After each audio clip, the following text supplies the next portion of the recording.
حي على الفلاح.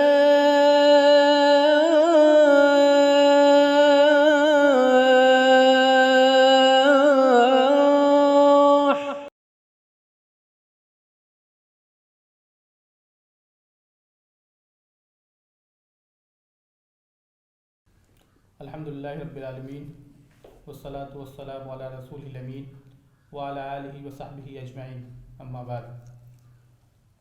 ہم تمام وابستگان جامعۃ الفلاح کے لیے انتہائی خوشی اور مسرت کا مقام ہے کہ مشہور شاعر و ادیب اور عصر حاضر کے معروف بے دل شناس جناب ڈاکٹر سید نعیم حامد علی الحامد صاحب ہمارے درمیان تشریف فرما ہیں۔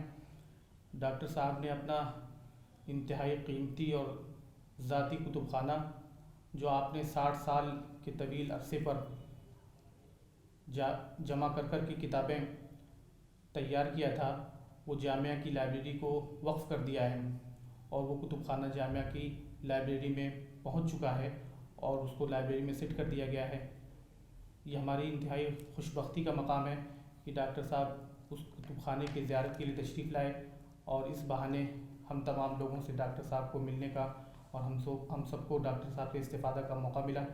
اس وقت ہم ڈاکٹر صاحب کے ساتھ یہاں بیٹھے ہیں، آپ کے احوال و کوائف اور آپ کی زندگی کے بارے میں اور آپ کی کتابوں کے بارے میں انشاءاللہ گفتگو کریں گے۔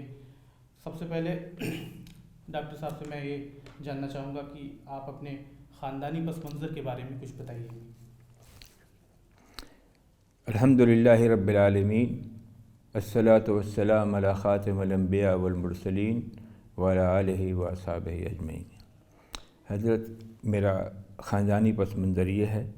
پہلے تو میں اپنی تاریخ پیدائش سے شروع کرتا ہوں۔ 1 جنوری 1945،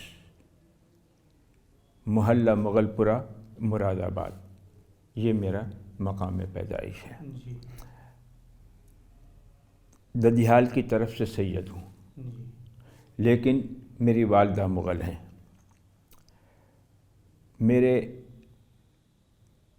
والد کا نام سید حامد علی ہے، اور میرے دادا کا نام سید محمود علی، اور پردادا کا نام سید محمد علی، اور نگر دادا کا نام سید روشن علی الی علی ابن ابی طالب رضی اللہ تعالیٰ۔ ظاہر ہے کہ وہ تو سلسلہ وہیں تک پہنچتا ہے، علی ابن ابی طالب، حسین امام زین العابدین تک ہی پہنچتا ہے نا، حسین علی کی۔ خیر، تو یہ تو میری تاریخ پیدائش تھی۔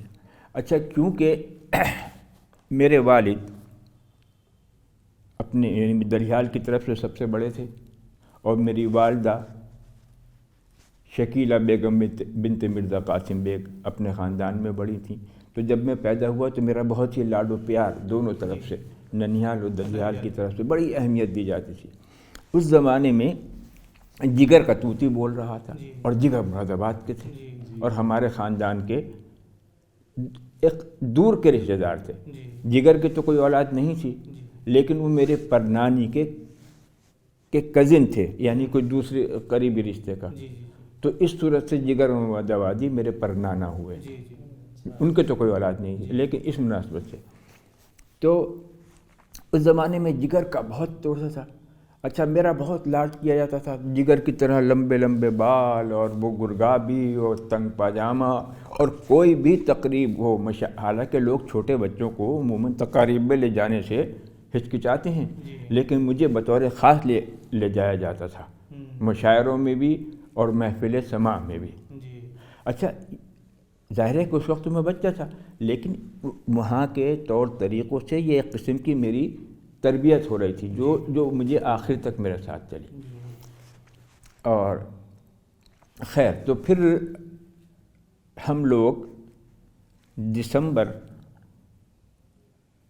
1949 میں پورا خاندان ہجرت کر کے پاکستان چلا گیا، جس میں میرے والد اور ان کے 3 بھائی، والد سید حامد علی، سید واجد علی، سید صابر علی اور سید صادق علی، آپ کے تینوں چچا، یہ تینوں چچا، اور میرے نانا مرزا قاسم بیگ، میرے ماموں مرزا عاصم بیگ، اور میری تمام خالائیں اور خالو، اور مرزا قاسم بیگ 2 بھائی تھے، جی ایک تو مرزا قاسم بیگ اور ایک ایک مرزا طاہر بیگ طاہر مراد آبادی۔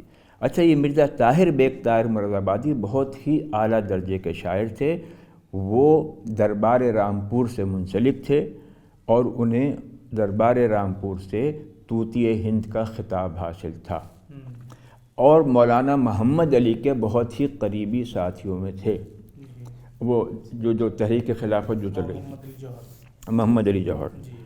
تو ایک بہت مشہور نظم ہے، وہ بر صغیر کے اس زمانے میں تو سبھی جانتے تھے اور بزرگ آج بھی جانتے ہیں کہ بولی اماں محمد علی کی جان بیٹا خلافت پہ دے دو، ساتھ تیرے ہے شوکت علی بھی، جان بیٹا خلافت پہ دے دو۔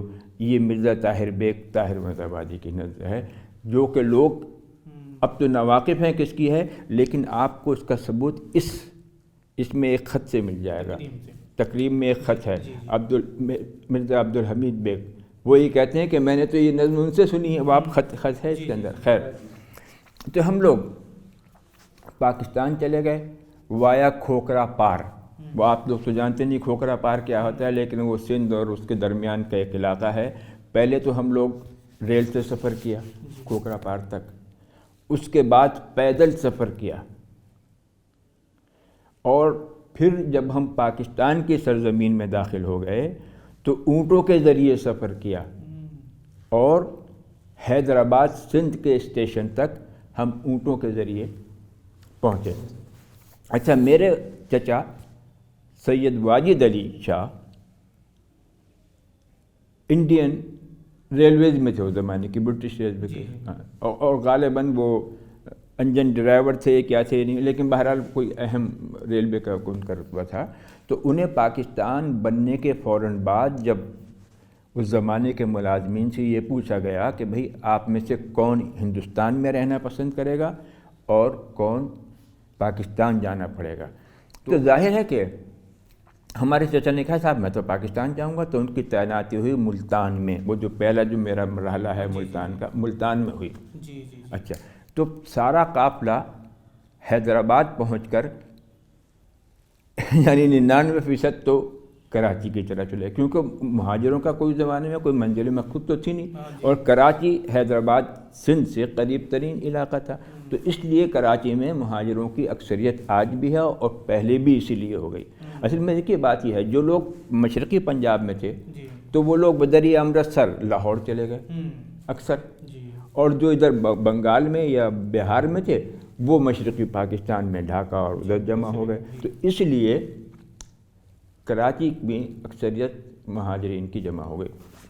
خیر، ہم لوگ ملتان پہنچے، ملتان میں تقریباً 1 سال ہی قیام کیا ہوگا، بلکہ وہ غالباً 53 میں یا 52 کے ابتدا میں لیاقت علی خان کو قتل کر دیا گیا، تو اس وقت ہم ملتان ہی میں تھے۔ اچھا، ظاہر ہے کہ یہاں سے جو جمع جکڑا لے گئے تھے خرچ ہو گیا، ظاہر ہے کہ خرچ ہو گیا، بلکہ وہاں پر ہم نے ایک برتن بنانے کا کارخانہ بھی ڈالا والد صاحب نے۔ اچھا، وہاں پر لوگوں کے پاس کھانے کو تو پیسے نہیں تھے، وہ پیتل کے کٹورے اور گلاس اور پھولدان کیوں خریدتے، تو وہ سارا معاملہ نقصان میں چلا گیا، کام وہاں پر کچھ تھا نہیں۔ اچھا، پھر ہم لوگ پاکستان جانے والوں کے ساتھ ایک سانحہ یا جو بھی کہیں یہ بھی ہوا کہ ایسے ویسے کیسے کیسے ہو گئے اور کیسے کیسے ایسے ویسے ہو گئے، تو ہم لوگ ذمہ دار یا جاگیردار یا کوئی وہ نہیں تھے، لیکن باعزت لوگ تھے، اپنے اپنا مکان تھا اور عزت سے زندگی گزارتے تھے، تھوڑی بہت جائیداد تو تھی، وہ تو اب بھی مراد آباد میں ہے جب میں جانے والا ہوں۔ تو ہم لوگوں نے کلیم نہیں کیا۔ کلیم کیوں نہیں کیا؟ کہ کون دفتروں کے چکر کاٹے گا۔ اچھا، کلیم کرنے والے جن کا کچھ بھی نہیں تھا انہوں نے تو کروڑوں کی جائیداد لے لی، کیونکہ ثبوت تو کوئی تھا نہیں، انہوں نے کہا جی میں تو 10 بلڈنگیں چھوڑ کے آیا ہوں، میرے تو اتنے 1000 بیگھہ زمین، وہ چھوڑیے، تو وہ ہم لوگ ان میں سے نہیں تھے۔ تو پھر کراچی کے لوگوں نے کہا کہ بھائی اب آپ ملتان میں کیا کر رہے ہیں، ہم لوگ زیادہ تر یہاں ہیں، تو کراچی آ گئے، کراچی، تو اس کے بعد ہم کراچی آ گئے۔ اچھا، ہمارا تعلق سعودی عرب سے پاکستان بننے سے پہلے بھی تھا۔ ہمارے والد مرحوم جن کا 2010 میں جدہ میں انتقال ہوا، پاکستان بننے سے پہلے حج کر چکے تھے، جی اور اس زمانے میں یہاں پر وہ تجارتی پابندیاں تو تھی نہیں، تو یہاں سے وہ برتن اس زمانے میں یہاں سے لے جاتے تھے، مکے میں ان کو فروخت کرتے تھے اور پھر واپس آ جاتے تھے، ٹھیک ہے۔ جی تو وہ تعلق تو تھا، اس تعلق کی بن اچھا میرے دادا مرحوم بھی حج سے پہلے، پاکستان بننے سے پہلے حج کے لیے مکہ مکرمہ گئے، جی بیمار بہت تھے، ظاہر ہے کہ عمر کی بات تھی، تو حج سے پہلے ان کا انتقال ہو گیا مکہ ہی میں، مکہ ہی میں، اور جنت المعلیٰ میں مدفون ہے۔ خیر، تو جب کراچی میں، اچھا کراچی میں جھوپڑیاں تھیں، ٹاٹ کی جھوپڑیاں، یا لوگوں نے وہ ٹین کی چادریں لگا کر، جٹ لینڈ آج بھی وہ علاقہ، اب تو خیر وہ بہت ترقی کر گیا ہے، اس کے اندر ہم سب لوگوں کا قیام تھا۔ جب بے حد پریشان ہو گئے، اور پریشانی کی تو بات تھی، جی تو اس تعلق کی بنا پر جو سعودی عرب سے پہلے بھی تھا، میرے والد اور والدہ کے سگے ماموں ریاست علی جی یہاں آ گئے تھے اور سعودی بھی ہو چکے تھے، وہی ریاست علی جن کی مسجد آپ نے بغدادیہ غربیہ میں جو برابر میں دیکھی ہے، وہ جو مسجد جدہ، ہاں جو مسجد ہے نا، وہ انہی ہمارے نانا نے بنائی، اور اسے وقف پر یہ مسجد عبداللہ بن مسعود بغدادیہ شرقیہ۔ تو جب یہ دیکھا تو انہوں نے کہا کہ بھئی تم کیا کر رہے ہو وہاں پر، یہاں آ جاؤ۔ تو 1953 کے آخر میں پہلے والد صاحب مکہ مکرمہ آ گئے، اور 54 میں میں، میری والدہ اور میرے مرحوم بھائی سید سلیم حامد علی الحامد سعودی عرب آ گئے۔ اچھا، 1 سال مکہ مکرمہ میں رہنے کے بعد ہم لوگ جدہ منتقل ہو گئے، اور پھر سعودی عرب میں میرے 7 بھائی پیدا ہوئے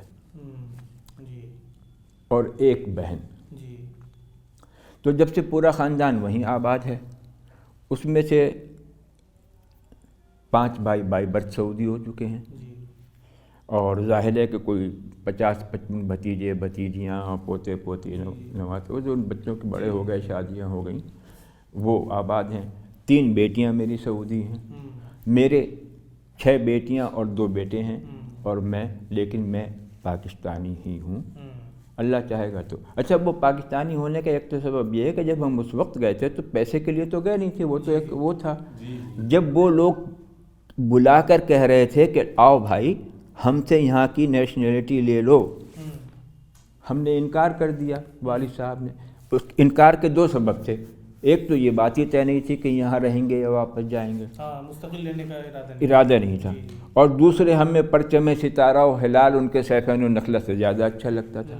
آپ کی اطلاع کے لیے اس وقت پاکستانی روپیہ 1.5 ریال کا ہوتا تھا، اور آج پاکستانی روپیہ 40 ریال 40 روپے کا ہے، 40 روپے کا ہے۔ تو ہم نے، والد صاحب نے کہا کہ نہیں بھائی ہمیں نہیں چاہیے، وہ گھر آن کے دیتے تھے، 1 ریال میں تبیہ کا ورقہ ملتا تھا، وہ 1 ریال میں نہیں لی۔ اچھا، جب ایک طویل عرصہ ہو گیا اور طے پایا کہ بھئی اب وہاں کیا کریں گے، جا کر یہیں رہیں گے، تو وہ وقت گزر چکا تھا کہ جب انہوں نے نیشنلٹی دینا بند کر دی۔ یہ تو ہوا ایک پہلو۔ اچھا، اب میرے بعد جو نمبر 2 بھائی، اچھا میں اپنے یعنی پہلوٹھی کا ہوں، بکر، یعنی بھائیوں میں سب سے بڑا میں ہی ہوں۔ میرے بعد سلیم، لیکن سلیم سے پہلے 2 بھائیوں اور 1 بہن کا انتقال ہو چکا تھا۔ بھائیوں کا انتقال تو مراد آباد میں ہوا، وہیں مدفون ہے، اور 1 بہن شاہینہ پاکستان میں پیدا ہوئی اور وہیں انتقال کر گئی، بچپن ہی میں انتقال ہو گیا، ہاں 2 سال کی عمر۔ تو اس حساب سے اگر سارے بھائی زندہ ہوتے تو تعداد زیادہ ہوتی، اب 9 ہیں لیکن وہ ہو جاتی۔ تو اچھا، سلیم کہنے کو تو لوگ یہ سمجھتے ہیں کہ نعیم صاحب بڑے بکرات اور بڑے ذہین اور وغیرہ وغیرہ ہیں، لیکن واقعہ یہ ہے کہ ایسا نہیں ہے۔ سلیم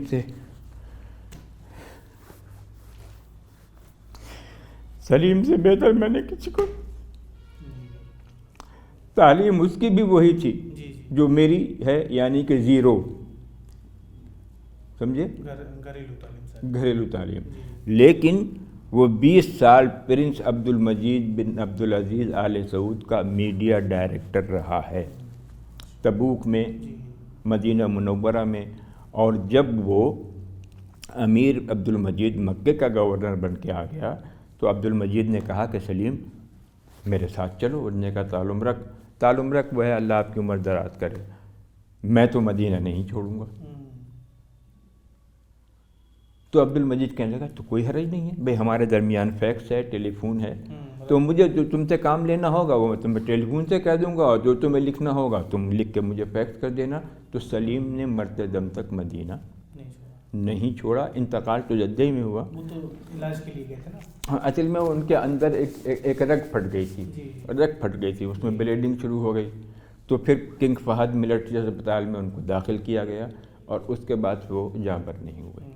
لیکن ان کی اولاد اب بھی مدینہ منورہ ہی میں مقیم ہے. ایک بیٹی ہے جو یعنی اس کے شوہر کی ملازمت، کیونکہ وہ ہے پرنسپل وغیرہ ہے کسی اسکول کا، وہ جدہ میں رہتی ہے.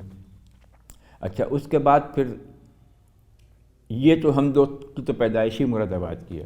اس کے بعد ظہیر حامد علی، شکیل حامد علی، جمیل حامد علی، وسیم حامد علی، فہیم حامد علی، ندیم حامد علی اور سمیر حامد علی. یہ 7 بھائی جو ہے ہاں، یہ سعودی عرب میں پیدا ہوئے. اور وفا حامد علی ایک بہن سعودی عرب میں پیدا ہوئی. تو اس میں سے 5 تو سعودی بائی برتھ ہو گئے، جو کہ اس زمانے میں ایک قانون تھا، ہو جاتا تھا. اس کے بعد انہوں نے نیشنلٹی دینا بند کر دیا. لیکن الحمدللہ کہ ہمیں سعودی حکومت سے کوئی شکایت نہیں ہے، ہم بہت آرام اور سکون سے رہ رہے ہیں، ہمیں مکمل حقوق حاصل ہیں. مثال کے طور سے آج کا قانون یہ ہے کہ 60-62 سال میں کہتے ہیں بھائی اب آپ ریٹائر ہو گئے، اپنے گھر چلے جائے، اور اقامے تجدید نہیں ہوتی، ریزیڈنٹ پرمٹ تجدید نہیں ہوتا. لیکن میں 75 سال کا ہو چکا ہوں اور بلا تکلف وہ میرا ریزیڈنٹ پرمٹ تجدید کر دیتے ہیں، کیونکہ وہ لوگ جانتے ہیں کہ یہ آدمی کہاں جائے گا، اس کی تو ساری دنیا ہی یہیں ہے. تو یہ ایک خصوصی فیور ہے جو وہاں کی حکومت ہم جیسے لوگوں کے ساتھ کرتی ہے. ورنہ بے شمار لوگ واپس آ گئے ہیں، پاکستانی، ہندوستانی اور دنیا کی دیکھیں. وہ 63 سال کی ہو گئی، کیا کر رہے ہیں، اپنے گھر جائیے. لیکن وہ انہوں نے ہم سے یہ بات نہیں کہی. تو میں اپنے حالات کے بارے میں عرض کر رہا تھا کہ میری 6 بیٹیاں ہیں اور 2 بیٹے ہیں، جن میں سے 5 کی شادی ہو چکی ہے اور 2 بیٹوں کی بھی شادیاں ہو چکی ہے. خالد کو میں نے امریکہ میں پڑھوایا اور وہ قطر میں ہے، اور سافٹ ویئر بنانے کی ایک کمپنی چلا رہا ہے، یہ کمپیوٹر کا سافٹ ویئر، اس کی ہاں انجینئر ہیں. اور اس کی 3 بیٹیاں ہیں، جس میں سے سب سے بڑی نورہ ہے، وہ 98 میں پیدا ہوئی اور اس وقت طب کی تعلیم حاصل کر رہی ہے جارجیا کے شہر تبلیسی میں. یہ روس اور ترکی کے درمیان ایک ریاست ہے اور بہت اعلیٰ درجے کی ہے، اور اس کی تعلیم کا معیار بھی اعلیٰ درجے کا ہے، اور جدہ کے مقابل اس کے مصارف بھی کم ہیں.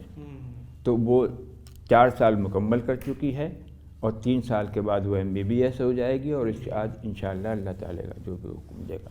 یہ تو 3 بچے اس کے، نورہ، نوحہ اور نادین، 3 بچیاں ہیں. نادین وہیں قطر میں پیدا ہوئی اور نوحہ اور یہ سعودی عرب میں پیدا ہوئے. اچھا، اس کے بعد میری بیٹی ہے شاہینہ.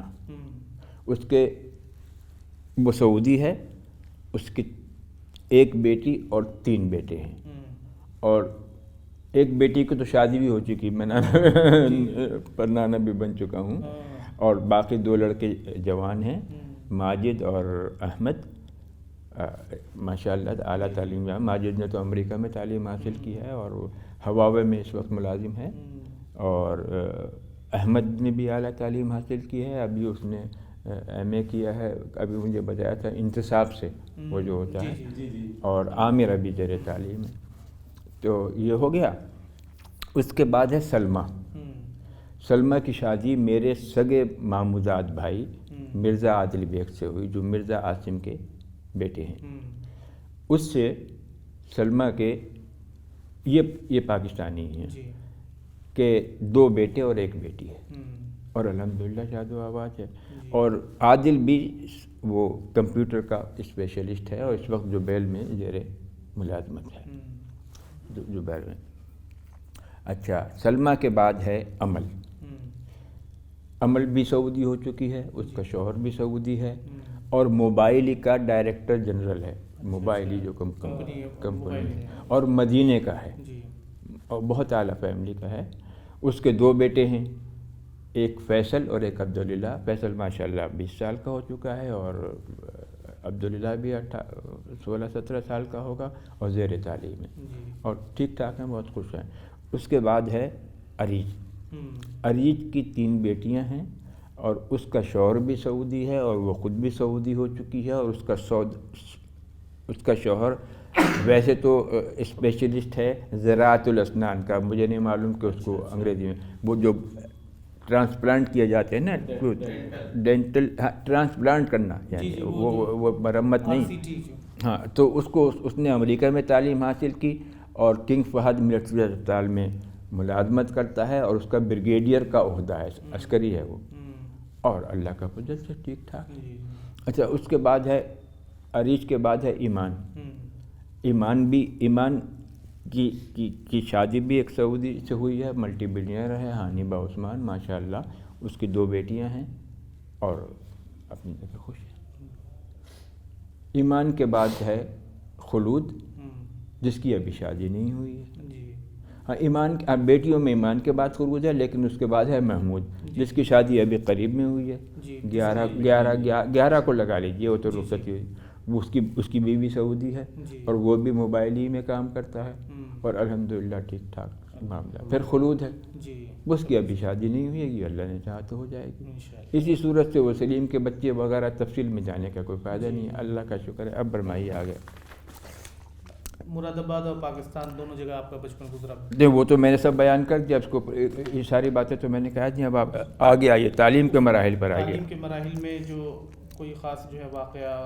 بھائی تعلیم کا واقعہ، تعلیم کے مراحل جو آپ کے وہ تو گھریلو تعلیم تھی. میں یہی عرض کروں کہ اصل میں بات یہ ہے کہ میں جب ہم پاکستان آئے تو 2-3 سال کا قیام رہا، تو وہاں تو تعلیم شروع کرنے کا سوال ہی پیدا نہیں ہوتا تھا. پھر جب ہم سعودی عرب آ گئے تو 8-9 سال عمر ہو چکی تھی اور یہ بات طے نہیں تھا کہ یہاں پر رہیں گے یا جائیں گے. تو اس وجہ سے میری بنیادی تعلیم نہیں ہو سکی، بالکل نہیں ہوئی. لیکن والدین کی تربیت، خاندانی پس منظر، مطالعہ کا شوق اور اہل علم کی صحبت، جو اس زمانے کے جدہ جو تھا اس میں نادرہ روزگار انڈو پاکستان کے آنے والے تھے، ان کی صحبت میں بیٹھ کر میں وہ کچھ ہو سکا جو میں ہوں. ویسے بنیادی تعلیم بالکل نہیں ہے. بس اس کے بعد یہ ہوا کہ شاعری کا شوق پیدا ہو گیا، 2 شعری مجموعے شائع ہوئے. تو شاعری کا ذوق آپ کے اندر کب اور کیسے پیدا ہوا؟ یہ میں نے اپنی پہلی غزل 1 فروری 1961 کو کہی اور وہ شوق 16 سال تھی. اور وہ اس لیے کہ دیکھیے نا، میرے ماموں شاعر، میرے نانا شاعر، پھر شاعروں کا ایک ماحول جو وہاں پر، اور پھر مطالعے کا شوق، تو اس نے شاعری کی طرف مائل کر دیا اور وہ میں کرتا رہا، جس کے نتیجے میں 2 شعری مجموعے ظہور میں آئے، پیکر نغمہ اور اوقاز غزل. بس اس کے بعد یہ ہوا کہ مجھے 11ویں صدی ہجری کے نہایت مشکل گو شاعر ابو المعانی مرزا عبد القادر بیدل سے دلچسپی پیدا ہو گئی. اچھا، میری سمجھ میں نہیں آتا تھا کہ یہ کون ہیں اور کہاں ہیں، تو ان کے سلسلے میں بہت تلاش کی، ان کے بارے میں کتابیں تلاش کیں، پھر ان کے دواوین تلاش کیے اور اس کو پڑھنا شروع کیا. تو پہلے خیال یہ تھا کہ ایک مختصر سا انتخاب نثر میں لکھ کر اور کچھ حالات شائع کر دوں گا، لیکن ہوا یہ. بیدل سے آپ کا جو ہے یہ تعلق کیوں پیدا ہوا؟ اس لیے ہوا کہ آپ بھی دیوان غالب پڑھتے ہوں گے. طرز بیدل میں ریختہ کہنا اسد اللہ کا قیامت ہے، مجھے رنگ بہار جادی بیدل پسند آیا، میں شوق نے پے نغمے، اس قسم کے 11 شعر غالب نے بیدل کے بارے میں کہے ہیں. تو میں جب بھی ہاں، اب پھر اقبال میں بھی کہ مجھ پر کیا یہ مرشد کامل نے راز فاش وغیرہ، وہ بیدل کے اوپر انہوں نے کیا ہے. تو میں ہمیشہ سوچتا تھا کہ اس زمانے میں کہ الہی بیدل نام کا کوئی شاعر اردو کا تو نظر نہیں آتا کہ جس سے غالب متاثر ہوں. لیکن پھر میں نے تذکرہ ہائے شعراء پڑھنا شروع کیا، ہوں، تو اس میں بے دل کا ذکر تو آتا تھا، القاب تو پورے 2 صفحے پر ہوتے تھے، شعر 2-3 ہوتے تھے۔ ہوں، تو میں کہتا تھا یا اللہ یہ تھوڑی سی استاد تو فارسی کے تھوڑی سی پیدا ہو گئی تھی، جی، تو میں سوچتا تھا کہ الہی یہ شعر کہنے والے سے غالب کیسے متاثر ہو سکتا ہے؟ تو میرا تجسس قائم تھا۔ پھر ایک حیدرآباد دکن کا پتہ نہیں 100 سالہ یا کوئی جوبلی ہوئی، اچھا، پروگرام ہوا، اور اس میں ایک شعر مجھے بے دل کا، اچھا آصف جاہ اول جنہوں نے سلطنت آصفیہ قائم کی وہ بے دل کے شاگرد تھے، اور محمد شاہ رنگیلا کے زمانے میں ہندوستان کے وزیر اعظم بھی تھے۔ تو اچھا وہ بے دل کے شاگرد تھے۔ جب انہوں نے سلطنت آصفیہ قائم کر لی تو اپنے بے دل کو لکھا کہ استاد میں نے سلطنت آصفیہ قائم کر لی ہے، اور اب آپ دہلی کے، اور امن و امان بھی قائم ہو گیا، اب آپ دہلی چھوڑ کر دکن آ جائیں۔ تو بے دل نے ایک شعر اسی پرچے پر لکھ کے واپس کر دیا، جس کا مفہوم یہ ہے، میں شعر پڑھوں گا اس کے بعد ترجمہ بھی کر دوں گا، کہ دنیا اگر دہند نہ جنبم زائے خیش، من بستام حنائے قناعت بپائے خیش۔ مفہوم یہ ہے کہ اگر مجھے ساری دنیا بھی دے دو گے تو اپنی جگہ سے جنبش نہیں کروں گا۔ کیوں نہیں کروں گا؟ میں نے اپنے پاؤں میں قناعت کی مہندی لگائی ہے۔ اب دیکھیے بات یہ، جب آدمی پاؤں اور ہاتھ میں مہندی لگا لیتا ہے تو جنبش تو ویسے بھی نہیں کر سکتا، لیکن بے دل نے یہ صرف مہندی نہیں کہا، انہوں نے کہا قناعت کی مہندی لگائی ہے۔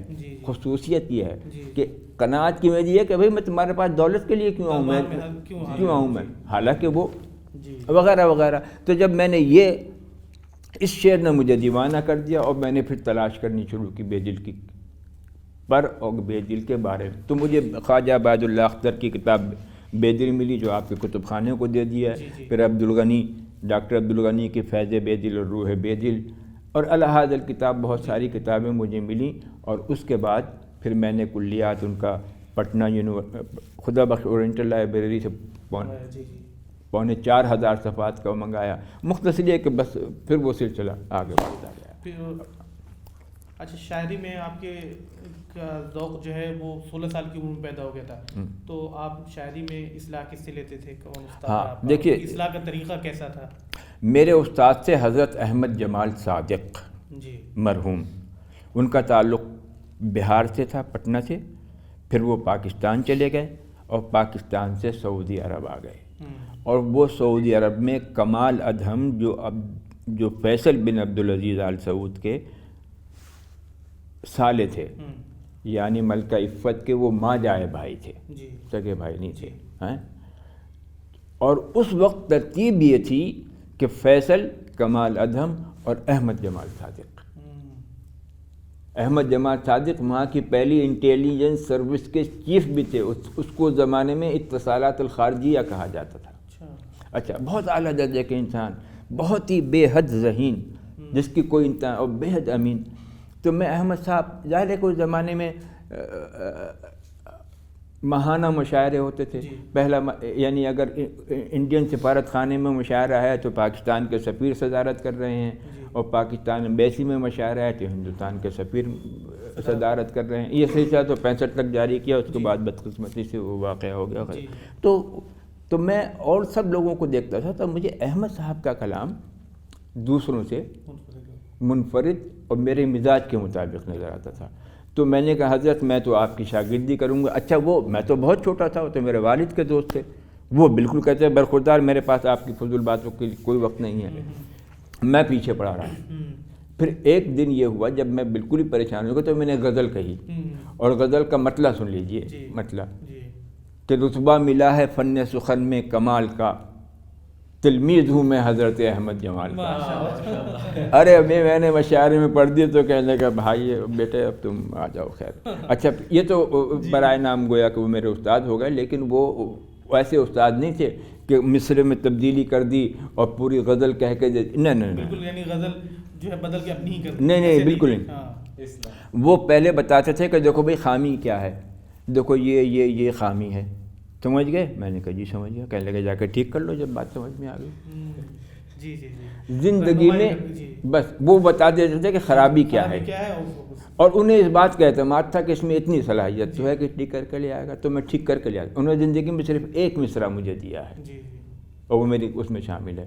میں نے ایک وہ بڑی مشکل زمین تھی، جی مسلمہ کو ہے آب کوثر آتش، تو مصرے دیے جاتے تھے، تو تمام جدے کے شعراء نے تو بغاوت کر دی کہ اس مشکل زمین میں کون غزل کہے گا، ہم تو نہیں کہیں گے، آپ ردیف بدلیے، مصرع دوسرا کہنے لگے نہیں یہی ہوگا۔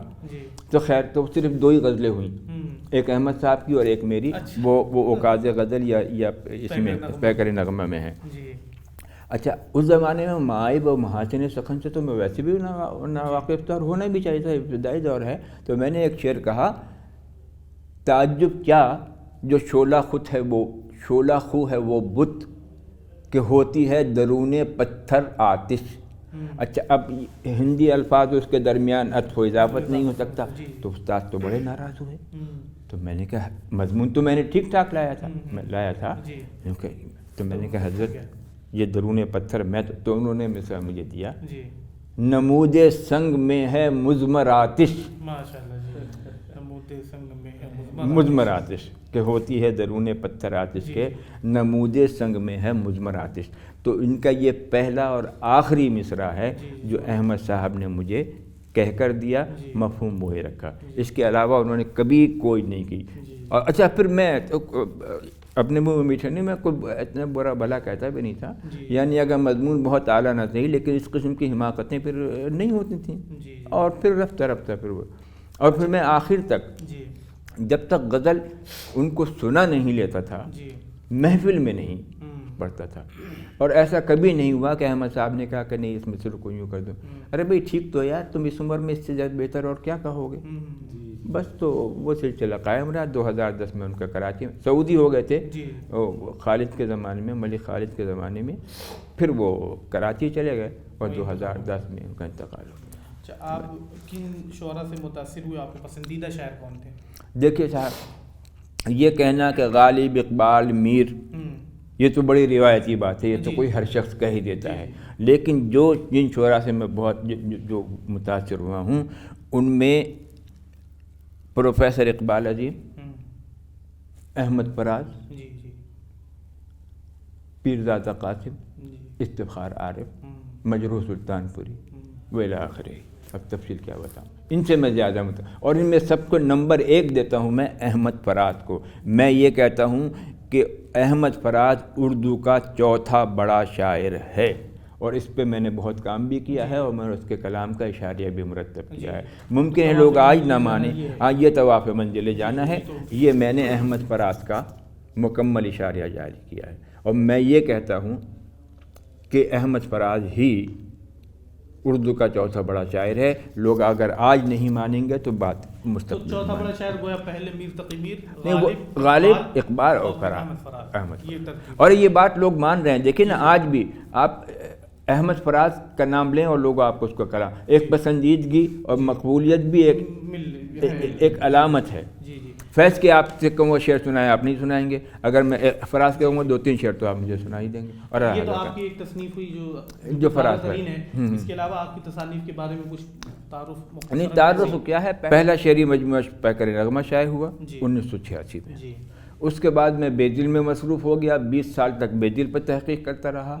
تو بے دل کا پر جو میری تحقیقی تالیف بہار اجادی بے دل ہے، وہ 2008 میں، یہ نسخہ وہ ہے، ہاں یہ 2008 والا بابر علی فاؤنڈیشن نے یہ شائع کیا، 2008 میں یہ شائع ہو چکا تھا۔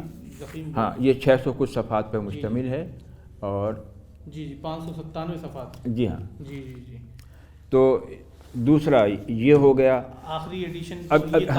اب اس بہار اجادی بے دل کے 1 2 3 4 ایڈیشن، اس کے بعد 5 ایڈیشن شائع ہوئے نا، 1 2 3 4 5، نہیں یہ تو نغز بے دل ہے۔ ہاں بہار اجادی بے دل کے 4 ایڈیشن شائع ہوئے۔ اس کے بعد یہ شائع ہوا، یہ تلخیص شدہ ہے، یہ نیشنل بک فاؤنڈیشن نے شائع کی ہے۔ اس کے بعد یہ مکمل ہے، یہ ثقافت اسلامیہ لاہور نے شائع کی ہے، اور یہ اس کی جو تاریخ ہے وہ ہے بھائی 2017 میں شائع ہوئی ہے، اور یہ اس کا چوتھا ایڈیشن ہے، یہ ابھی شائع ہوا ہے جی، تاریخ جنوری 2020 جنوری 2020 میں شائع ہوا ہے، اور یہ مکمل ہے اور سب سے اعلیٰ ایڈیشن یہی ہے۔ جی یہ تو ہو گئی بات۔ اچھا، اس کے بعد یہ ہوا کہ نغز بے دل جی میں نے اس کے بعد نغز بے دل شائع ہوئی، جی جی اور اس میں 575 اشعار کا منظوم و منثور ترجمہ ہے، بے دل کے، یہ بھی جی۔ بابر علی فاؤنڈیشن ہی نے شائع کی۔ اور اس کے بعد یہ اس کا دوسرا ایڈیشن ہے، یہ بھی ثقافت اسلامیہ نے شائع کیا، یہ بھی قریب میں ہی ہے، کوئی زیادہ دور نہیں ہے، 2017 کا غالباً، 17 یا 16 کا، 2017 ہی کا ہے۔ یہ بھی 2017 کا ہے۔ جی بس اب اس کے بعد یہ ہے کہ پھر یہ 2012 میں یہ اوقاز غزل شائع ہوئی، جی اور یہ بھی جدت سے شائع ہوئے۔ اس کی خصوصیت یہ ہے کہ پیکر نغمہ اور یہ سعودی عرب سے کتابیں تو اب بھی بہت شائع ہو رہی ہیں، اور اس زمانے میں بھی شائع ہوئیں، لیکن شعری مجموعہ جن شعراء کا بھی شائع ہوا وہ رہتے تو جدہ میں تھے، لیکن یا ان کی کتابیں پاکستان سے شائع ہوتی تھیں یا ہندوستان سے، لیکن یہ میری دونوں کتابیں جدہ ہی سے شائع ہوئی ہیں۔ تو یہ دو کتابیں ہوئیں کہ آج تک اردو شعری مجموعہ سعودی عرب میں میرے علاوہ کسی کا شائع نہیں ہوا۔ جی۔ یہ دو بس ختم ہو گئی بات۔ اچھا، پھر یہ ہوا کہ جو خطوط میرے نام آئے، جی مشہور شعراء گوپی چند نارنگ، سرشار صدیقی، فرمان فتح پوری، مشتاق احمد یوسفی، احمد ندیم قاسمی، سرشار صدیقی وغیرہ وغیرہ بے شمار لوگ، اور میرے احباب، تو یہ اس کا مجموعہ ہے جس کو میں نے کمپوز کر دیا ہے، اور یہ مرتب شدہ ہے لیکن شائع نہیں ہوا ہے، انشاءاللہ شائع ہو جائے گا علی ھذا القیاس۔ اس کے بعد پھر یہ میرے مکاتیب کا مجموعہ ہے جو میں نے لوگوں کو لکھے، تو یہ بھی کمپوز شدہ اور مرتب ہے لیکن شائع نہیں ہوا، یہ بھی اللہ نے چاہا تو کسی وقت شائع ہو جائے گا۔ بس یہ تو بس تصانیف کا ہو گیا، اب مزید کیا سوال ہے؟ آپ کی نظروں میں اردو شعر و ادب میں مہارت کے لیے فارسی زبان کی کتنی اہمیت ہے؟ بے انتہا۔ بغیر فارسی کے آپ کوئی عمدہ شعر یا خیال اردو میں منتقل نہیں کر سکتے۔ دیکھیے، مجھے رنگ بہار ایجادی بے دل پسند آیا، اس کو آپ سہل انداز میں کہہ کے بتائیے کیسے ہوگا؟ رنگ بہار ایجادی بے دل، یہ تینوں فارسی کے لفظ نہیں ہیں؟ جی علی ھذا القیاس۔ جی کسی شاعر کا کلام اٹھا کے دیکھیں، بغیر فارسی تراکیب اور لفظوں کے استعمال کے اچھا شعر نہیں کہا جا سکتا۔ لیکن ہمارے وہاں ایک سہل الممتنع کی مثال ملتی ہے داغ دہلوی، لیکن ان کے وہاں مضامین کیا ہیں؟ وہی بامال، کنگھی، چٹیا، انگیا، ٹوپی وغیرہ، جسٹ نتھنگ، یعنی آپ لیکن میر کے کلام میں دیکھیے۔ اچھا ہاں، میر کا اب دیکھیے تراکیب کا سوال ہے، لوگ کہتے ہیں کہ میر بہت سہل الممتنع کا شاعر، جی نہیں، میں نے اس کی تراکیب میر جمع کی ہیں، کوئی تقریباً 6000 فارسی کی تراکیب ہیں میر کے کلام میں، تو اس کا مطلب ہے کہ بغیر فارسی کے اردو اچھی شاعری نہیں ہو سکتی۔ آپ کسی بھی شاعر کا کلام، عرص حاضر کا دیکھ لیں، جو آپ بلریا گنج میں ان کا دیکھ لیں، بات یہ ہے کہ ہر لفظ اپنا لفظ، ہر خیال اپنے لفظوں کا پیرہن خود ساتھ لے کر آتا ہے۔ اب دیکھیے، کبھی کبھی سہل الممتنع میں بھی کوئی اچھی بات کی دی جاتی ہے، بات ہوتی ہے کیا خدا جانے، بات ان کی جہاں نہیں ہوتی۔ یہ نعت کا شعر ہے داغ کا، تو یہاں تو بات ہو گئی، لیکن وغیرہ وغیرہ، تو بغیر فارسی کے اچھی شاعری نہیں ہو سکتی۔ اچھا، موجودہ حالات میں شاعری کس طرح کی ہونی چاہیے اور اردو شاعری کی کیا حالت ہے آپ کی نظروں میں؟ نہیں، دیکھیے، اردو شاعری کی حالت بہرحال اچھی ہے، لوگ عصر حاضر کے تقاضوں کو ملحوظ رکھ کر بھی شعر کہہ رہے ہیں، اور غزل تغزل بھی ان کے کلام میں پایا جاتا ہے، لیکن میں اپنے ہندوستانی دوستوں سے معذرت کے ساتھ، جتنی اعلیٰ درجے کی شاعری اب بھی پاکستان میں ہو رہی ہے، اس درجے کی شاعری اب ہندوستان میں نہیں ہو رہی۔ ماضی میں تو مجروح سلطان پوری تھے، اور جگر تھے، اور حسرت تھے، اور اصغر تھے وغیرہ وغیرہ، وہ تو اپنی جگہ تھے، لیکن اب کون ہے؟ منظر بھوپالی ہے، راحت اندوری ہے، عمران پرتاپ گڑھی ہے، راحت اندوری ہیں، اس میں سے کچھ اچھا بھی کہتے ہیں، لیکن وہ معیار نہیں ہے۔ جو پیرزادہ قاسم کا ہے، اب بھی ہیں، وہ معیار نہیں ہے جو انور مسعود کا ہے یا افتخار عارف کا ہے۔ یہ نہیں کہتا۔ اچھا، میں نے یہاں پر بلریا گنج کے بعض شعراء کو بہت عمدہ کلام سنا، وہ نوشاد اشہر کا کلام بہت اچھا تھا، اور عرفان اعظمی تو ہمارے مدینہ منورہ کے دوست ہیں، ان کے کلام میں اچھا دیکھ لیجیے فارسی اس میں بھی ہے، حالانکہ وہ بھی میری طرح کے تعلیم ہے ان کی، تو بغیر فارسی کے شاعری نہیں ہو سکتی، غلط بات ہے۔ اور یہ کہ بہرحال شاعری تو ہر جگہ ہو رہی ہے۔ تو ہند و پاک کی شاعری میں جو ہے یہ آپ فرق نمایاں طور پر اس وقت محسوس کر رہے ہیں؟ یہی فرق ہے، کیونکہ ایک تو زبان ان کی بہت ہی وہ ہو گئی ہے، پھر شاعری سے زیادہ ایکٹنگ کرتے ہیں، اور پھر یہ کہ وہ خواص کے لیے شعر نہیں کہہ رہے، وہ 50,000 کے مجمع کے لیے شعر کہہ رہے ہیں، تو وہ شعر سے زیادہ وہ اداکاری سے کام چلا لیتے ہیں۔ اور پھر شاعری سیاسی بیانات کا نام نہیں ہے۔ یہ ٹھیک ہے کہ شاعری میں سیاسی رنگ آتا ہے تو اس کی بات کچھ اور ہو جاتی ہے، لیکن بالکل ہی کہ فلاں یہ ہو گیا، تمہارے باپ کا ہندوستان تھوڑی ہے، وہ بتائیے اس میں شاعری کیا ہے؟ تو الحاظ القیاس تو فرق تو ہے۔ یہ تو ہند و پاک کا ہو گیا۔ سعودی عرب میں آپ عرصے سے مقیم ہیں، سعودی عرب کی ماضی کی اور حال کی شاعری میں کیا فرق محسوس کرتے ہیں؟ دیکھیے، ماضی کی شاعری تو کراچی اور دہلی اور لکھنؤ کی ٹکر کی تھی، جس میں احمد جمال صادق تھے، جس میں سید ہاشم رضا تھے، جس میں عبد الرحیم انصاری تھے، جس میں ظفر مہدی مرحوم تھے، لکھنؤ کے تھے، الحاظ القیاس، قمر حیدر تھے، وہ بہت اعلیٰ درجے کی شاعری کرتے تھے، مگر اب وہ لوگ تو رہے نہیں۔ اب لے دے کے 2-3 شاعر رہ گئے ہیں، جس میں ایک یہ خادم ہے، ایک لڑکا ہے اچھا کہتا ہے، پنجاب کا ہے، فیصل طفیل، اور کچھ حیدرآباد دکن کے شعراء ہیں، لیکن وہ معیار اب نہیں، اب تو مشاعرے بھی نہیں ہوتے، چھوٹی موٹی نشستیں کر لیتی ہیں، تو مگر یہ کہ بہرحال وہ پہلے کے مقابل معیار بہت گر گیا ہے، ایک تو معیار بھی گر گیا ہے، اور وہ مشاعرے اور اہل ذوق کا اجتماع بھی ختم ہو گیا ہے۔ بے دل پر آپ کا تخصص رہا ہے، بے دل کی شاعری کی کیا امتیازی خصوصیات ہیں جو دوسرے شعراء سے ان کو نمایاں کرتی ہیں؟ دیکھیے، بے دل کے وہاں ایک تو دعویٰ و دلیل کے ساتھ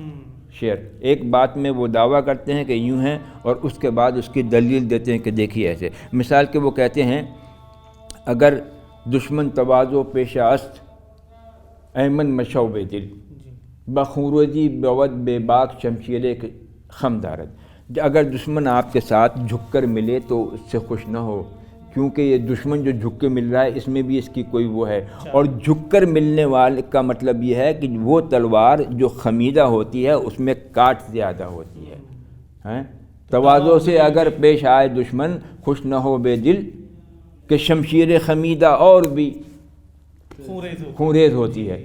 یہ اسی قسم کے بے شمار، کیوں گریا میرے دل کی تپش کم نہیں کرتا، کہتے ہیں کہ آتش پہ فتح یاب ہے پانی، فارسی کا شعر، اس کا میرا یہ آنسو میرے گریے کو کیوں نہیں بجھاتے، کہتے تو یہ ہیں کہ آتش پہ پانی ظفر یاب ہے۔ تو اب آپ یہ دیکھیے کہ وہ کہتا ہے کہ مگر نہیں کر رہا، کیونکہ تو دل کی الحاظ القیاس، تو ایک تو دعویٰ و دلیل، اس کے بعد وہ ایک اسلامی شاعر تھا، اصلاح معاشرہ کے لیے اس نے بے شمار شعر کہے، مثنوی کہیں، علامہ اقبال کی مثنوی جو فلسفہ خودی ہے وہ در حقیقت بے دل کے کلام سے ماخوذ ہے، اس نے 6 مثنوی کہی ہیں عرفان، تو عرفان میں حیات و کائنات کے تمام مسائل کا احاطہ کیا ہے، اور اقبال بے دل ہی سے متاثر ہو کر انہوں نے فلسفہ خودی کو انہوں نے وہیں سے اخذ کر کیا، بس ختم ہو گیا۔ اور بے دل کے اثرات بعد کے شعراء پہ کیا پڑے؟ بعد کے شعراء میں تو سبھی پر پڑے، اصغر میں بھی پڑے، مگر وہ غیر محسوس، یعنی میں محسوس کرتا ہوں کہ پڑے، جگر پہ بھی پڑے، لیکن سب سے زیادہ متاثر ہوئے غالب اور اقبال۔ اچھا، اقبال غالب کے کلام میں، فارسی کے کلام میں کوئی اثر نہیں آیا، لیکن اس کا اثر آیا ان کے اردو کلام میں، حالانکہ غالب یہ کہتے ہیں کہ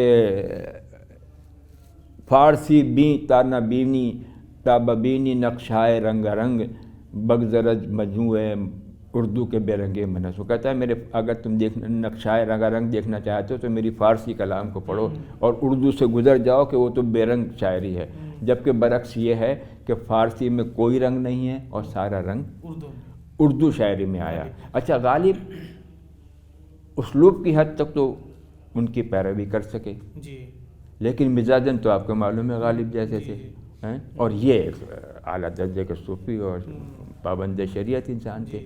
تو غالب کا سب سے بڑا اثر جو ہے وہ علامہ اقبال نے بے دل کا کلام، طرز کلام اور وہ جو پیغام ظاہر ہے کہ وہ سب کچھ وہ متاثر ہوا. بس تو اقبال ہی غالب کے بے دل کے سب سے بڑے نمائندہ شاعر ہیں. اچھا، دینی لٹریچر میں کس مصنف نے سب سے زیادہ آپ کو متاثر کیا؟ دیکھیے، سب سے پہلے میں نے قاضی سلمان منصور پوری کی رحمۃ للعالمین پڑھی. پھر سیرت النبی پڑھی شبلی اور زید سید سلیمان ندوی کی. پھر تفہیم القرآن مولانا ابوالعلا مودودی کی پڑھی. اور سید ابوالحسن علی ندوی کی تمام تصانیف پڑھی. تو ان 4 مصنفوں سے میں بے حد متاثر، پڑھا تو اوروں کو بھی ہے لیکن ان سے میں متاثر بھی ہوا اور ان سے میں نے بہت کچھ سیکھا بھی. اور جو میں کسی بھی درجے میں مسلمان ہوں تو ان کو پڑھ کر شعوری طور سے مسلمان، پیدائشی مسلمان تو ہم سب تھے لیکن مجھے سمجھ میں آیا کہ بھئی اسلام کیا ہے اور مسلمان کو کیا ہونا. تو یہ قاضی سلیمان منصور پوری، سید سلیمان ندوی، شبلی نعمانی، مولانا ابوالعلا مودودی. اس کے علاوہ ابوالحسن یہی. اور جماعت اسلامی سے کسی طرح کا تعلق آپ کا کبھی رہا؟ دیکھیے، مولانا سید ابوالعلا مودودی کے زمانے تک تو میں ان سے بے حد متاثر بھی تھا اور میں ان کے متاثرین، ان کے درجات ہیں، رکن تو سب سے آخری ہے، تو میں ان سے بہت متاثر تھا اور میں اس میں لوگ میرے شمار کرتے تھے. بلکہ تبوک میں تو کہتے تھے کہ یہ تبوک کے مولانا مودودی ہیں یعنی وہ اس زمانے میں تفہیم وغیرہ پڑھ رہا تھا. اور پھر میں ان سے ملاقات بھی کی. میں ہاں 79 میں جب بھٹو کا وہ پھانسی کا حکم ہو گیا تھا تو میں اچھرا میں مولانا سے ملنے بھی گیا تھا. لیکن اس کے بعد مولانا کے بعد میاں طفیل کی حد تک تو میرے خیال میں جماعت اسلامی رہی ہے. اس کے بعد جو صورتحال ہے وہ تو آپ کو معلوم ہے. تو اب میں بلکہ جماعت سے کیا مانی، میں تو سیاست سے کوئی دلچسپی پہلے بھی نہیں رکھتا تھا لیکن اسلام کے رعایت سے جماعت اسلامی کے ہمدردوں میں تھا. اب نہ میں جماعت اسلامی کے ہمدردوں میں ہوں اور نہ پاکستان کی کسی بھی سیاسی جماعت کے سے کوئی دلچسپی یا تعلق رکھتا ہوں. مجھے سیاست سے اب کوئی دلچسپی ہرگز نہیں ہے. میں تو اب ٹیلی ویژن بھی نہیں دیکھتا کہ سوائے اس کے کہ اس کو دیکھ کر ایک تکلیف ہوگی، یہ ہو گیا وہ ہو گیا اور سیاستداں ایک دوسرے کو گالی دیں. تو آپ یقین کریں کہ میں ٹیلی ویژن نہیں دیکھتا ہوں. میں نے سب وہ ڈش انٹینا اور وہ ساری توڑ کے پھینک دی ہے بس. اچھا، زندگی کوئی اہم واقعہ ہے، حادثہ جو زندگی کا سب سے اہم واقعہ اور حادثہ جو ہے وہ میری پیدائش کا واقعہ ہے جس کو میں آج تک بھگت رہا ہوں. باقی تو بے شمار ہیں. نہیں یہ اس میں سب آ گیا. یہ میری پیدائش کا حادثہ ہی میری زندگی کا سب سے اہم واقعہ ہے بس. باقی تو ضمن تو دنیا بھر کے میں نے واقعات بتائی. ہم نے ذکر کیا کہ آپ نے اپنی کتاب جامعۃ الفلاح کو وقف کی. جامعۃ الفلاح کا انتخاب آپ نے کیوں کیا؟ بھئی جامعۃ الفلاح کا انتخاب میں نے اس لیے کیا کہ ایک تو میں جامعۃ الفلاح کے اکثر طالب علموں سے مدینہ منورہ میں واقف تھا اور اس میں سر فہرست یہ عزیزم عبید اللہ طاہر ہیں اور یہ برادرم عزیزم یہ جو بیٹوں کی طرح ہیں میرے، یہ سعود اختر ہیں وغیرہ. اور ان کے ساتھ اور بھی کچھ دوست احباب ہوتے تھے. ان کے والد محترم سے بھی میرا مدینہ منورہ میں تعارف ہوا. تو ایک تو ان لوگوں کے اخلاق و کردار سے متاثر ہوا. پھر طلباء جو دیگر جو فلاحی میں دیکھتا تھا کہ فلاح میں دین و دنیا سے کا امتزاج رکھنے والی تعلیم، یعنی وہ صرف نمازیں اور تراویح پڑھانے والا طالب علم نہیں ہوتا تھا بلکہ وہ کچھ کر رہا تھا، علمی اعتبار سے تجارتی اعتبار سے کر رہا تھا. تو ایک تو یہ یعنی جامعہ کی اہمیت ہو گئی. پھر یہ ہوا کہ بھئی جب میں نے یہ سوچا کہ بھئی میں ایک دوسرے پہلے میری لائبریری ہمارے ذاتی مکان میں تھی. جب ہم نے اس مکان کو والد صاحب کا مکان تھا فروخت کر دیا تو مسئلہ یہ پیدا ہوا کہ اب اگر ہم کوئی جگہ کرائے پہ لیتے ہیں تو یہ ساری 20,000 کتابیں کہاں جائیں گی. تو کئی کراچی کے کئی ادارے اور بہت اہم دعوت اکیڈمی جو وہ ہیں، ارے بھئی وہ زبار حسین شاہ کے پوتے، وہ اسلامک یونیورسٹی کے جو دعویٰ اکیڈمی ہے جس میں ابو ظفر اسحاق صدیقی کے وہ تھے، ان کا وہ ہے. تو انہوں نے بھی مانگا، مجھ سے مانگی. تو میں نے یہ سوچا کہ بھئی پاکستان تو اردو کا سمندر ہے، تو اس میں یہ 20,000 کتابیں تو قطرے کی حیثیت بھی نہیں رکھتی. لیکن اگر فلاح میں چلی جائیں تو یہاں پر میں یہ نہیں کہتا کہ مسلمان تنگ ہیں، نہیں، بڑے اچھی طریقے سے ہے، لیکن بہرحال رسم الخط تو بدل ہی گیا ہے. تو اردو کتابوں کی اہمیت ہندوستان میں جتنی ہوگی پاکستان میں نہیں ہو سکتی. اور اس میں علی گڑھ یونیورسٹی میں تو کوئی کمی نہیں ہے. تو پھر میرا نظر انتخاب فلاح پہ پڑا اور ان لوگوں نے وہ کتابیں بھی اٹھا لی ہیں، منتقل کر لی. تو یہ بنیادی دو باتیں ہیں کہ ایک تو ان کے اخلاق و کردار اور جو تعمیر کردار سازی کی جو ایک کوششیں ہیں، اور پھر یہ کہ وہ ضرورت جو ان کو جو اہمیت یہاں پر اردو کتابوں کی ہو سکتی تھی نہ جو پاکستانی ایڈیشن ہے وہ یہاں اور پاکستان کے ایڈیشن نایاب ہیں. پھر میرے مخطوطات تو بہتر میں نے اسی لیے میں نے الفلاح یونیورسٹی کا. تو آپ نے لائبریری کی زیارت کی، لائبریری کو کیسا پایا آپ نے یہاں کی؟ بھئی یہاں کی لائبریری کو پا کے مجھے خوشگوار حیرت ہوئی ہے. میں نے کئی لائبریریاں دیکھی ہیں. کراچی یونیورسٹی کی لائبریری دیکھی ہے، نیشنل لائبریری کراچی دیکھی ہے، لیاقت علی خان لائبریری دیکھی ہے، اور جامعہ نظامیہ حیدرآباد دکن کی لائبریری دیکھی ہے. وہاں سے میں نے کچھ مخطوطات بھی حاصل کیے. اور عارف حکمت لائبریری جو مدینہ منورہ کی تھی، جو اب کنگ عبدالعزیز لائبریری میں مندمج ہو گئی تھی، تو ان سب میں نے آپ کی لائبریری کو اس لیے بہتر پایا کہ اس میں ترتیب و تنظیم دوسری لائبریریوں کے مقابل بہتر ہے. میں یہ تو کہہ سکتا ہوں کہ کتابوں کی تعداد تو کم ہوگی، کچھ کمی ہوں گی، لیکن کسی حد تک مماثلت کنگ عبدالعزیز یونیورسٹی کی لائبریری سے نہیں. یہ جو کنگ عبدالعزیز لائبریری جو مدینے میں ہے اس میں کیونکہ ترتیب بھی نہیں ہے اور وہ ہیں، تو بہت اچھی لائبریری، یعنی بہت مرتب ہے. جامعہ کو آپ کیسا محسوس کر رہے ہیں؟ بھئی جامعہ کے لیے میں کیا کروں، آپ مجھ سے زیادہ کوئی جانتا ہے، لیکن میں کہتا ہوں کہ جامعۃ الفلاح علی گڑھ مسلم یونیورسٹی کا نقش ثانی ہے، اور انشاءاللہ زندگی میں کبھی مزید ترقی کرے گا. انشاءاللہ. جامعہ کے طلبہ و طالبات اور اساتذہ و معلمات کو آپ کیا پیغام دینا چاہیں گے؟ پیغام میں کیا دوں گا؟ ارے بھئی سارا ان کے لیے جو دنیا کا اہم ترین پیغام ہے وہ تو کتاب اللہ اور سنت رسول ہے. میں اس پہ کیا اضافہ کروں گا؟ تو میں یہی کروں گا کہ انہی دو کتابوں کو مضبوطی سے پکڑو بھی اور اس پہ عمل بھی کرو. دین و دنیا دونوں بہتر ہو جائیں گی. فرداً اور کیا تعلیم دو. یہی اصول علم کی کچھ اہمیت اور جو ہے جو طلبہ اور طالبات کو آج کے دور میں، ارے یہ بھی میں بتاؤں، وہ تو ہمارے والی کہنے اطلب العلم من المہد اللحد. تو علم کو آپ تو جو ہے اس کی ایک زندہ مثال ہیں. مطلب یہ کہ میں اس سلسلے میں کیا کہہ سکتا ہوں، وہی ہے کہ اطلب العلم من المہد اللحد، اور اخلاص سے علم کو علم کے لیے حاصل کرو، رزق کے لیے نہیں. رزق تو اللہ تعالیٰ دے گا، ہر حال میں دے گا. غریب کو بھی دیتا ہے، فقیر کو بھی دیتا ہے، بے علم کو بھی دیتا ہے. لیکن جب آپ علم کو علم کے لیے حاصل کریں گے تو آپ کی زندگی میں برکتیں ہوں گی، اور آپ کو علم کے ساتھ رزق بھی وافر مقدار میں ملے گا اگر علم کو علم کے لیے حاصل اخلاص بس. اور کچھ نہیں. فارغین جامعہ کو آپ کیسا دیکھنا چاہتے ہیں اور اس سلسلے میں انہیں کیا مشورہ دینا چاہیں گے؟ نہیں، فارغین جامعہ کو وہ میں خود ہی دیکھ رہا ہوں، لیکن میں امید کرتا ہوں کہ عصر حاضر کے تقاضوں کے مطابق وہ بہتر سے بہتر ہوتے جائیں گے. بس جو آج ہیں وہ تو آج کے حالات کے مطابق ہیں، لیکن جو زمانہ آگے بڑھتا جلائے گا تو وہ بھی وقت کے ساتھ چلیں گے، اس کے مطابق بہتر ہوتے جائیں گے. کیسا دیکھنا چاہتا ہوں، کیا میں وہ ولی اور نبی ہو جائیں گے؟ نہیں، لیکن یہ کہ وہ اپنے وقت کے مطابق بہتر انسان اور بہتر مسلمان خود بخود ہو جائیں گے. تو میں پیغام کیا دوں؟ ہم ڈاکٹر صاحب انتہائی ممنون مشکور ہیں کہ آپ نے اپنا قیمتی وقت دیا. جزاکم اللہ خیرہ. میں بہت ممنون ہوں کہ آپ نے مجھے قابل سمجھا، اور واقعہ یہ ہے کہ یہ میری خوش بختی، اور بلکہ یہ کہیے کہ میری زندگی کا دوسرا خوشگوار ترین واقعہ ہے. پہلا تو ہمدرد یونیورسٹی کراچی سے مجھے پی ایچ ڈی کی ڈگری ملنا، جس میں محسن پاکستان مہمان خصوصی تھا، اور دوسرا یہ ہے مجھے ایسا لگتا ہے کہ میں اپنی مادر علمی میں موجود ہوں. اللہ آپ کو جزائے خیر.